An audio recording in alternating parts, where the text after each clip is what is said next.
DJ Thorough, aka Thorozano, the bridge to the streets. Right now you're watching the hottest in the streets right here. This is 50.com. I got a special guest in the building. I'm excited, man. Introduce yourself. Dom Kennedy, the original Dom Kennedy, Los Angeles, California. LA, man. I love LA. You know? I love LA. LA is like a second home for me. You know? All right. I love LA. So coming from LA, right? Yep. I'm gonna just start off like this. Who were you listening to growing up? Like, how did you get into hip hop?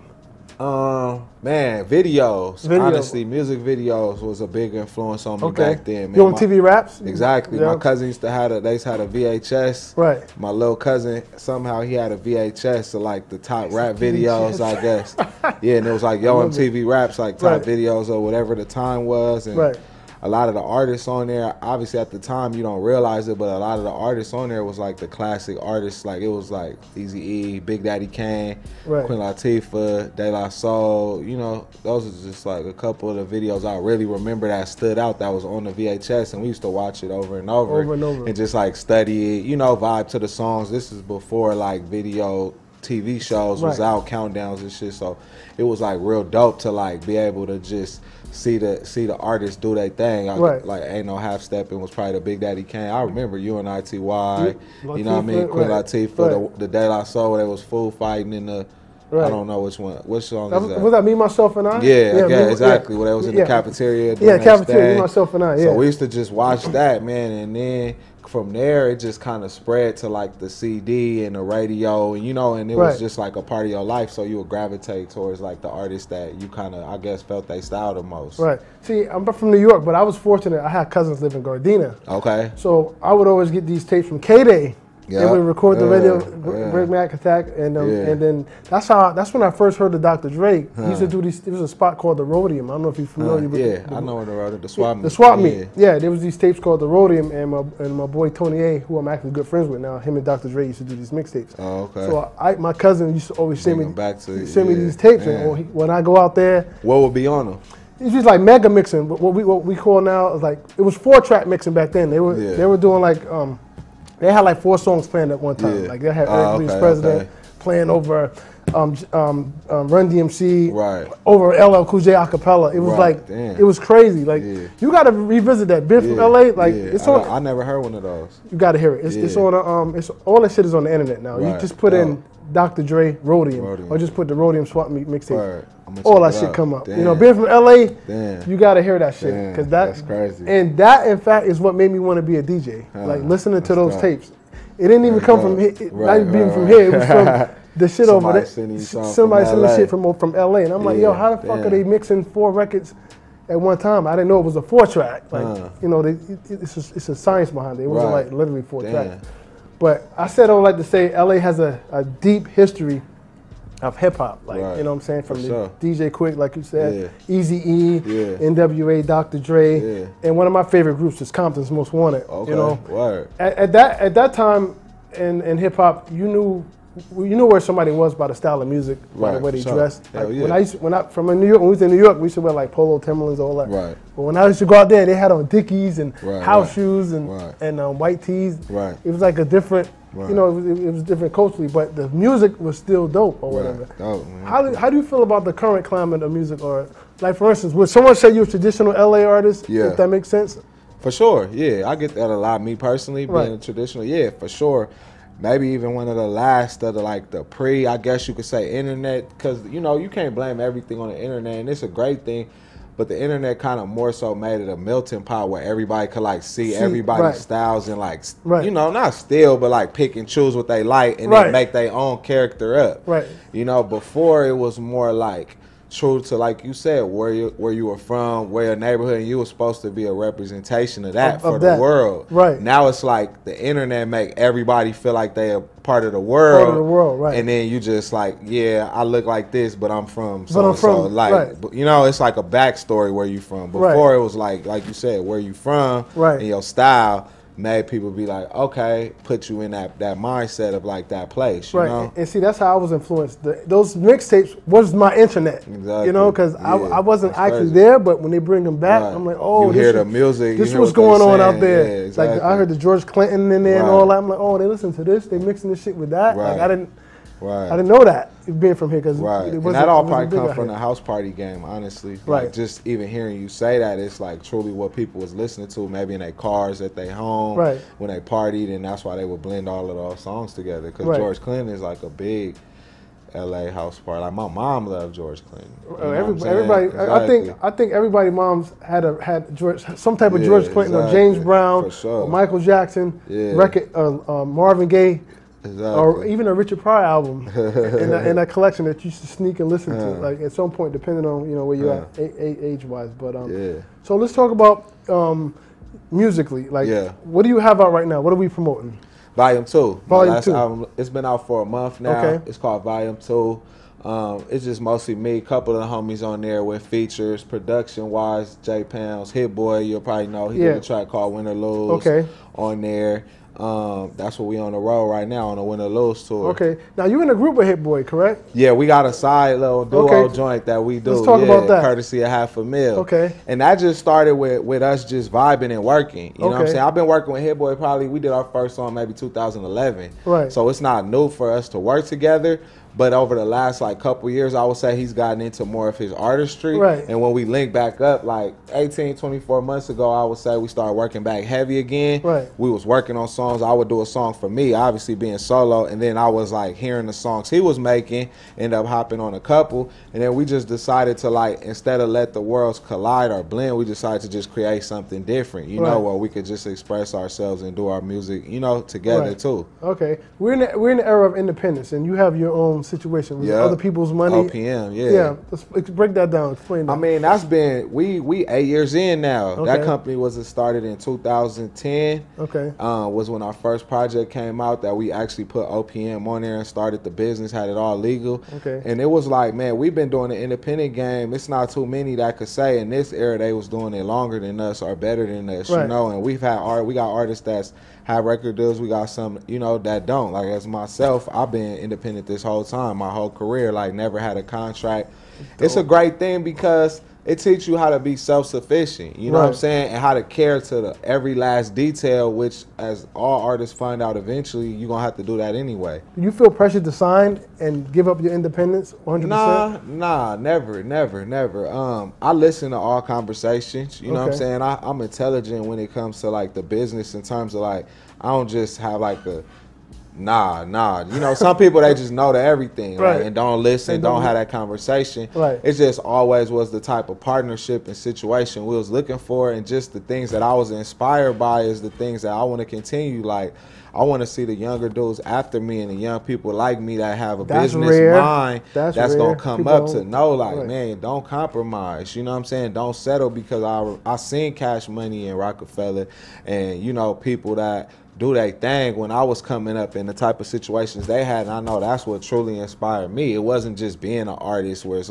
somebody say, okay, do this, and then you just do it, and everything taken care of. That's not how I learned. That's not what made me want to get up and be a part of this business and do music.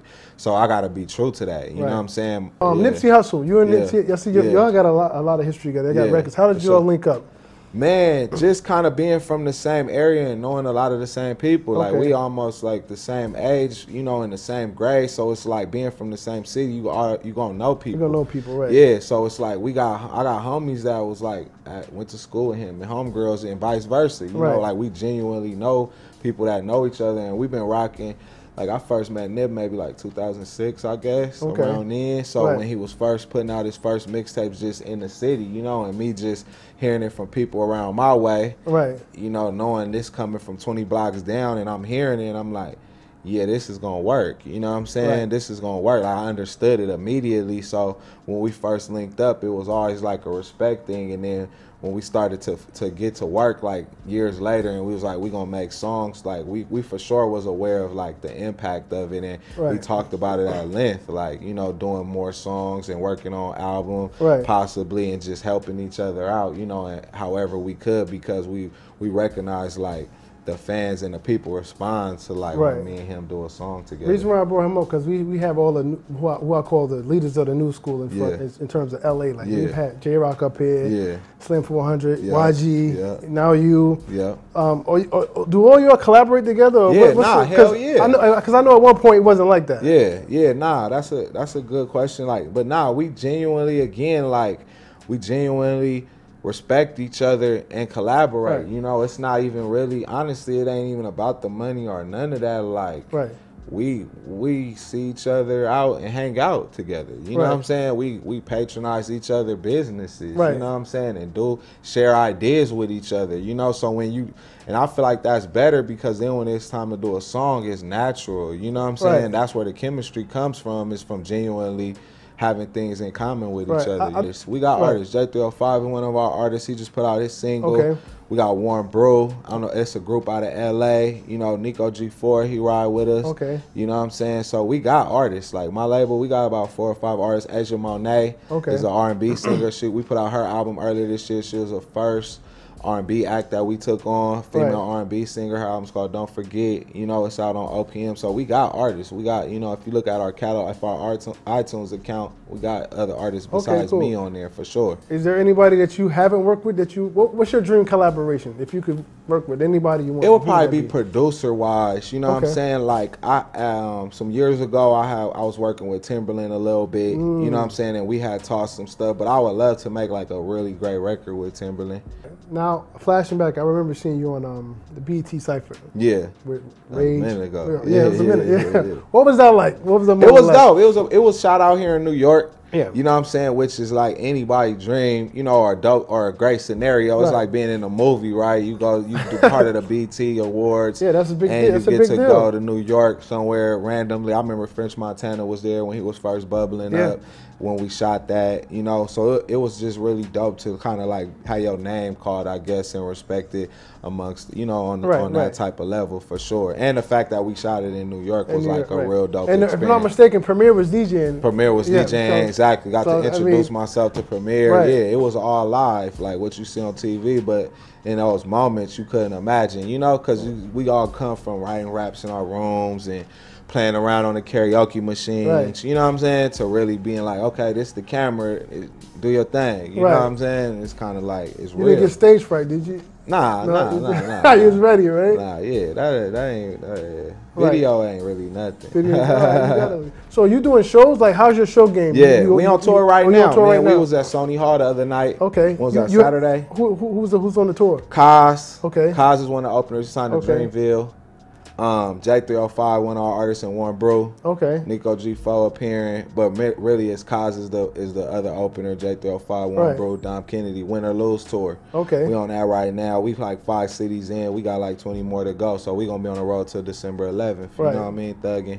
Now, is it difficult to maintain a label, be an artist, and be independent? Man, like extremely difficult, man. I see you got your team, so I'm sure they help you out. But that's a lot of work. Thank you for asking, man. It's a lot of work. It's extremely difficult, but it was always my goal and my dream to be run a company. You know, have something more than just being an artist. You know what I'm saying? So in a way, I don't want to say I sacrifice part of just being an artist, because this is what I want to do. But it's not for everybody. Not for everybody. And like 99.100% will fail immediately. You know what I'm saying? Or give up. Just being honest. Who would you say, if there's a person, or what transpired the moment when you started doing music, where you knew you were making it, or you made it, when like maybe somebody reached out to you, or a big artist, or like what was that defining moment where you're like, damn? That's a good question. Like, I got a lot of good questions, right? Yeah, for sure. I've met a lot of great legends through the years. I got a lot of stories, but I know like one time RZA came to my show. Wow, RZA. Yeah, at the House of Blues before I tore down in LA on Sunset, and he was in the back after the show. And Corrupt was there too, I believe. I'm not mistaken, but this is like 2011, so it's like I'm super still West Coast. I haven't even really, you know, made it to the East Coast that much yet. And RZA was in the back, and I was like, you know, kind of like, damn, you know, talking to one of my agents that works with the shows and shit. And so I introduced myself, and he was like, I know who you are. And I was like, damn, that's what's up. You know what I'm saying? Like, at that moment, I was like, yeah, that moment, right? I don't really need too many other people to acknowledge me. Right, to acknowledge you know, if he knows who I am, I'm pretty sure a lot of these motherfuckers probably know who I am, even if they don't really say nothing, you know? So I kind of got it at that point. Like, okay, people be watching and paying attention, even if they don't say nothing. If they don't say nothing. No, trust me, niggas is watching. Exactly. Listen, before we get out of here, I would like to know your top 5 MCs of all time. Woo! I like that. Top 5? Top 5, your top 5. Biggie Smalls. I'm not mad at that. Tupac. Not mad at that. DJ Quick. Wow, Quickster. Jay-Z. Okay. I wouldn't rap if it wasn't for DJ Quick. I say that in a lot of interviews. Wow, okay. Jay-Z. And probably like, at 5, it would probably be like Ice Cube, Nas. Yo, whoa, right that's there. tough. You know what I mean? Exactly. You biased because you got the Ice Cube, you got the West Coast exactly, in there. Because I listen to so much and have so many memories.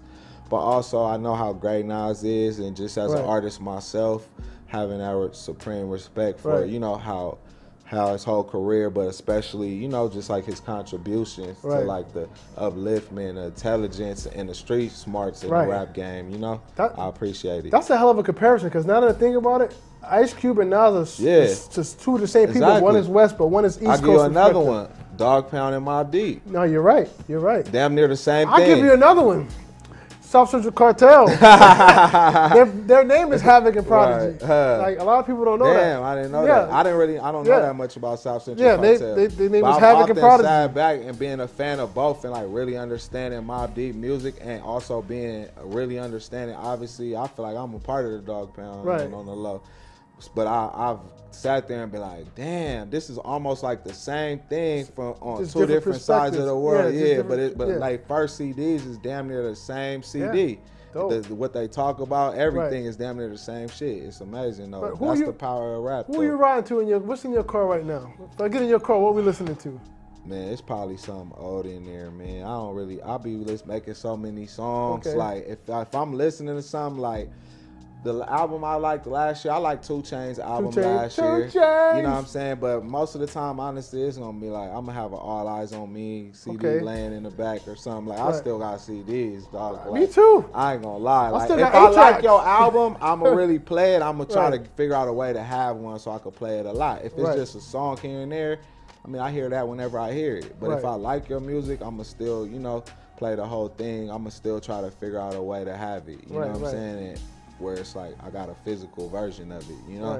So I still listen to my classics just because they put me in that mindset of just what's today. You said, if I'm not mistaken, you want to make 5 dope albums? Yeah. Yeah, that's my goal, man. That's my goal. Like I feel like Volume 2 is a stepping stone in that process, but like for this second half of my career, that's my only job. That's the only thing I focus on is making great bodies of work, you know, to represent myself, because in the end, that's all. When I'm sitting back and I'm 56 years old, I still want to hear my shit. Right. You can still make music. Look at Jay-Z. Nah, for sure. He's still killing it. Shout out to Jay.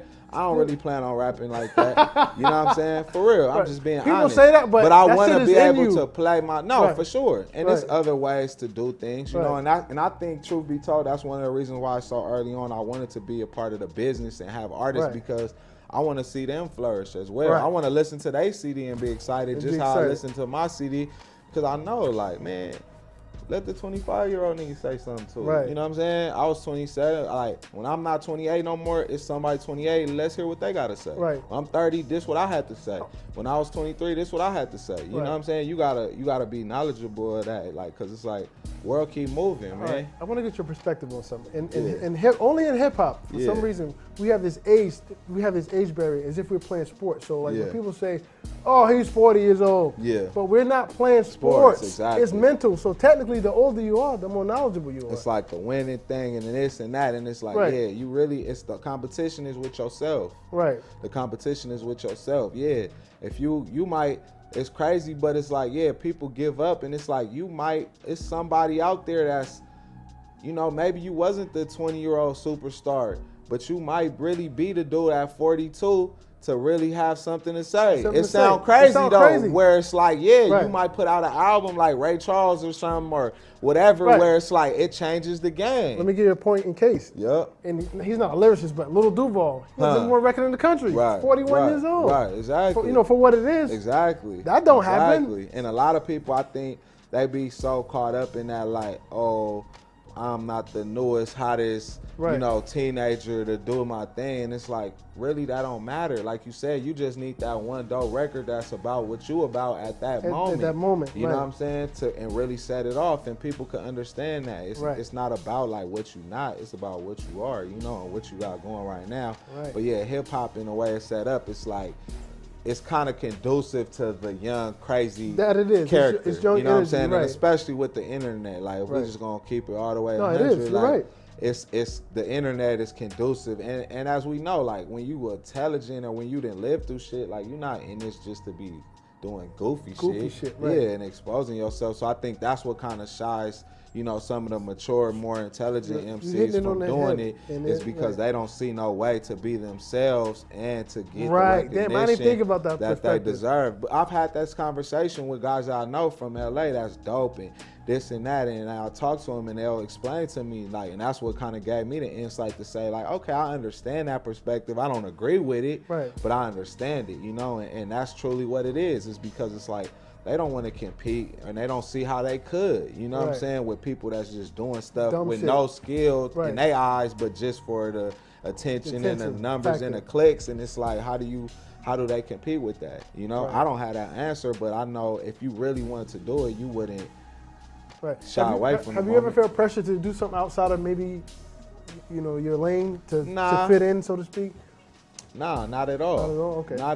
Not at all, really. Like, I've done a lot of things in this game, like commercials. I've done commercials with Nike and, been on things outside of the music, like movie castings. But it's always a time where you got that decision where you like, do this go with who I am and what I'm doing, or doesn't it? And you can make your decision at that moment. Like, I want to continue with this, or this ain't for me, even with a record deal. I've been in I'm independent, but I can't, like I said, I've listened to everything. I've been close to doing deals with people, but it's like, it might be something in there where you like, I don't agree with this. Right.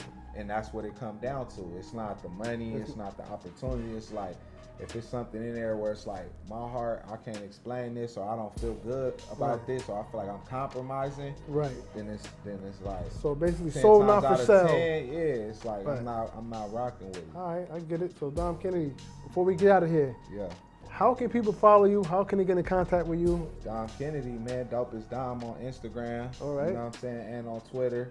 Win or lose tour, we out here right now. Check it out on iTunes, Dom Kennedy, Spotify. Lock in with us. Right. All right. And one more thing before we get out of here. Anything you want to cover that we didn't cover? You want to share with the people? Volume 2 out right now. Volume 2. Till it's over, man. Check out all the artists. Volume 2 is out right now. Dom Kennedy. We got that Young Nation coming through soon. That's the compilation album from my label, so everybody will be on that. We finishing that up after the tour. That'll be out, 2019 soon. We got music on the way. What I mean? That's what Stay down with it. That's what it is. Dom Kennedy, DJ Thorough. This is 50.com, hottest in the streets. And like always, when you see us, one knee us. That means pay respect.